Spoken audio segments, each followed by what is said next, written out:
Okay,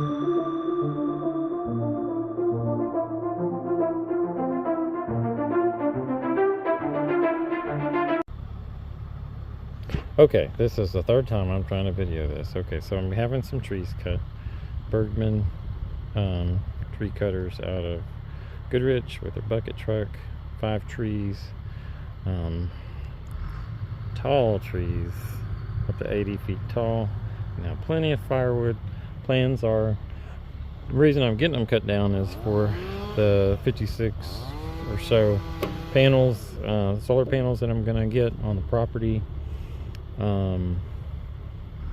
Hoping that that will offset or even be able to put some money into the grid, or put some energy into the grid and get some money back after I make some changes to the house. I'm not going to put the panels on the house because my bill average is $500, doing some insulation and stuff like that. What I want to do is I want to build a little hot house where I can just heat the place with different kinds of fuels, primarily some wood, maybe some water, kind of heating some water type thing, circulating stuff. Want to pipe it through some radiators and through the existing ductwork, hopefully provide the heat that I need, because I figure that that's probably the most of it. Now, I was running lights all night and stuff like that, but that's got to change. Trying to change some of those habits, because I didn't realize how much that was using. So got these places all cleaned up with the old tractor, using the ball attachment to move the trailers. Had to weld on this new tip right here because the swivel ball fell out of it. Got a good weld with the Lincoln and Electric. Prepared it real good, probably one of my best welds. Finally got a Saturday off to be around here. Been moving everything else with the fork attachment. It's been doing good after I've welded that. Problem I see with solar is you're gonna have to get rid of the trees if you want to maximize what it soaks up during the daylight hours. You don't get anything at night.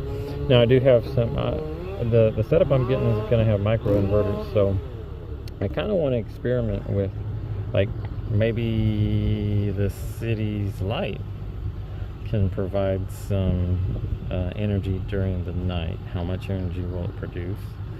How close does it have to be? Just kind of some kind of thoughts.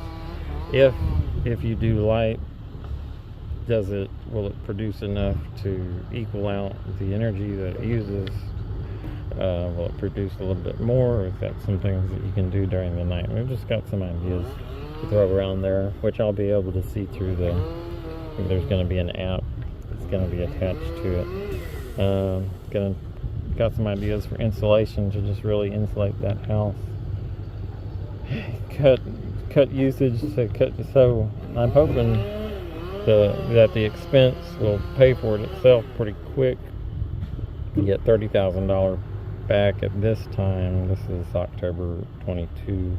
I don't know how long that will last, but hopefully I want to pay off the mortgage with that, and then maybe make some money again using this brick as a hot house kind of a thing. Then maybe some ideas with cold, pumping cold in. Kind of my idea is kind of like the automobile kind of a setup where you just have the heat from the engine, which circulates through the heater core, which then the fan blows through that and heats up. So I just want to play around with some things like that, because definitely the cold and using the heat is the biggest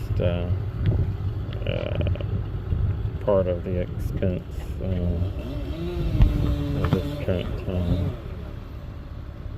Not even going to attempt to try to cut these trees down. They're way too big for me. I cut down the smaller stuff. I won't cut down that. But the bucket truck is the way to go.